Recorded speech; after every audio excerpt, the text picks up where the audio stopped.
In this lesson, we're going to be talking about collision theory and reaction rates. Up until this point in chemistry, we've talked about chemical changes. We know that bonds need to break, atoms rearrange, and new bonds are formed. We know from last unit that breaking bonds absorbs energy, while forming bonds releases energy.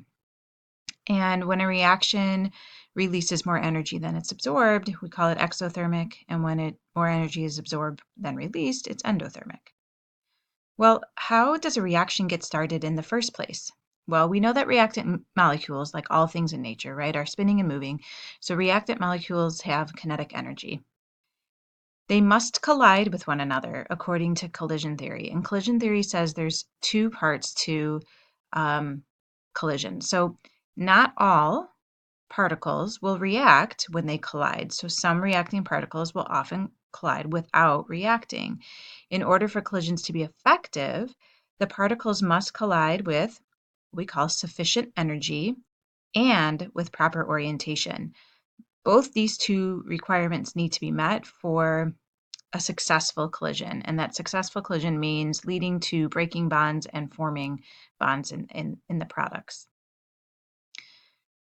So this is much like Kyle Schwarber's moonshot in October 2015. In like home run in baseball, you need to have the proper speed that you swing the bat. The ball has to come in. Like so, if the bat and the ball are the reactants, they have to meet with the proper orientation and with the proper speed or sufficient energy. So let's just watch it. Oh, never mind. Let's go back and watch it. Let's see.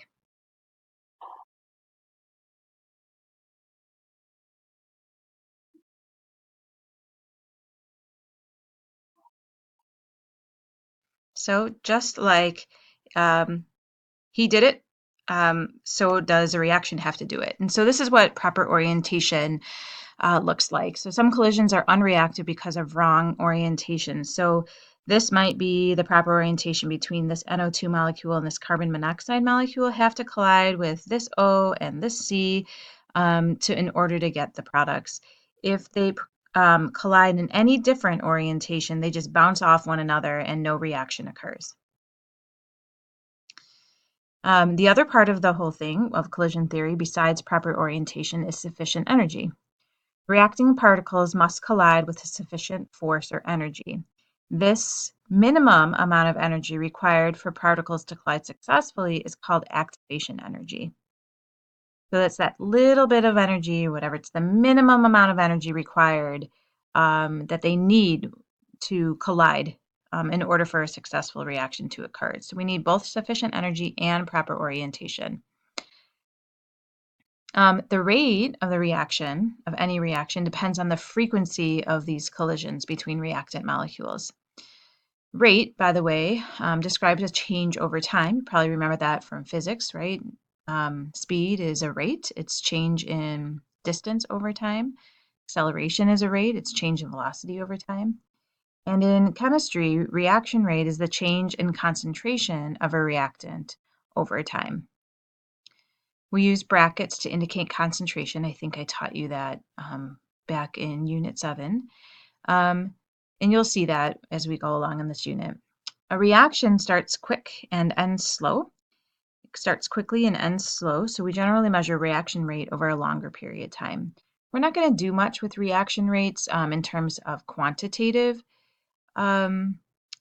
measurement. We are going to more think about them in terms of qualitative and mostly in the factors that are going to affect reaction rates. So when we're thinking about reaction rates, we also have to think about collisions and collision theory. So the factors, a couple factors we're going to look at that affect reaction rates are concentration. And so if you put more in, will you get a faster reaction rate? Will you get more collisions? Temperature, if you increase the temperature, what happens? Decrease the temperature, what happens? Surface area. Surface area has to do with how much of the surface of your reactant is exposed. And the more surface that's exposed, the more reactant molecules are exposed, so the more collisions are possible. So it's the difference between reacting maybe a chunk of something versus the powdered version of that. And then lastly, the factor we're going to look at is effect of a catalyst. And we know from biology that a catalyst, we learned about biological catalysts as enzymes, but a chemical catalyst does the same thing, and it speeds up a reaction. And in chemistry, we talk a little bit more in detail about how it speeds up a reaction. So let's look at how concentration can affect reaction rate. First, if you think about it, and this will seem familiar based on what we did with gases.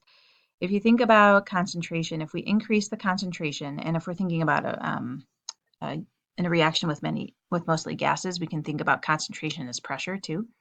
But if you increase the concentration, you just have more of something in your reaction, you're going to have more collisions, period. There's more of something. It's like you put 50 more people in the classroom, there's going to be more collisions if everybody's moving around with their eyes closed, more collisions with each other. And if there's more collisions, you increase your likelihood that you're going to have proper orientation, and you increase your likelihood of having successful collisions as well. So that would lead to something with a higher rate. Now, if you think about temperature, we know from our gases unit, we increase the movement of our molecules. So increasing temperature, our particles, our molecules move faster, moving faster. So if we all moved faster in the room with our eyes closed, we'd have more collisions. If we have more collisions, we have more chances for proper orientation with sufficient energy. And then therefore we have a higher rate. So hopefully that kind of makes intuitive sense based on what we've done in the gas law unit a couple units ago. Then the last two are surface area.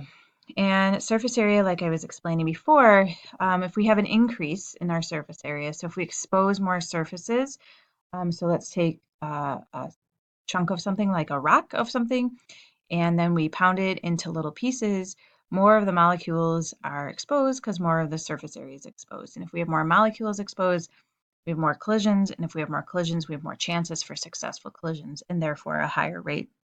We talk about this mostly with flour. I'm going to try to link to this video to see if we can see it real quick here.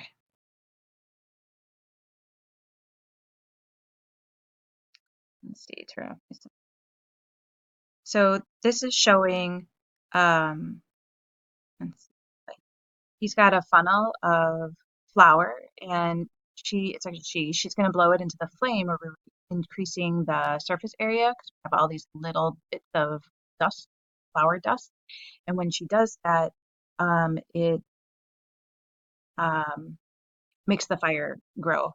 And so flour plants, places where they make flour and make sugar, they have to be really careful about the fine dust particles. So here she goes. All right, so it can be really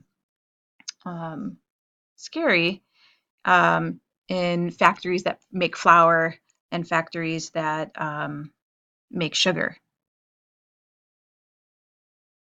Okay, and so the last factor that we're going to look at is catalysts. And catalysts provide, chemical catalysts, like biological catalysts, provide a surface. Provide a surface so that reactant molecules can be always properly always have the proper orientation for every collision. And in effect, what catalysts do, they lower the activation energy for the reaction, which then increases the rate of the reaction. So hopefully this video gave you a little bit of background behind collision theory and how they affect reaction rates. We're going to use these concepts when we go to talk about potential energy diagrams, and then eventually equilibrium and Le Chatelier's principle. In your binders, I'd like you to try page 1002, number 3, to see if you can determine whether a reaction rate will increase or decrease based on the given criteria. Thanks. Hope this was helpful.